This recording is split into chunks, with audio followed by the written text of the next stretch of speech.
A lot of us communicate using WhatsApp and Messenger, but just how secure are our private conversations? Now, it's a question we're all asking this afternoon after Australia's controversial anti-encryption bill was signed into law, and that basically gives our intelligence and law enforcement agencies greater powers to snoop. Sounds a bit scary to me, but our tech expert Lani Refiti joins us now in the studio with more details. Lani, good afternoon to you.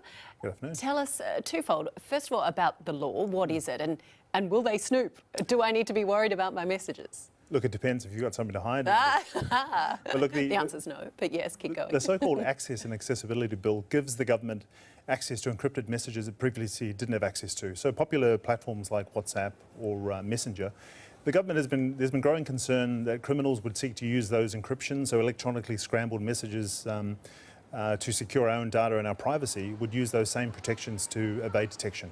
So a good example is if you and I collude to commit a major crime, and we're using WhatsApp to coordinate our activities, voice calls, text messages. At the moment, that's blind to law enforcement agencies. So they have to seek other methods to try and catch us. So this Access and Accessibility Bill looks to give them that access. So instead of being scared of this bill coming into play, we should actually welcome it. Is that what you're saying? Well, I mean, there are some unintended... Unless we're trying to commit a crime, That's by the it. sounds There of are things. some unintended consequences that could happen. The bill itself, look, the government is looking to protect citizens as well as to enforce the law.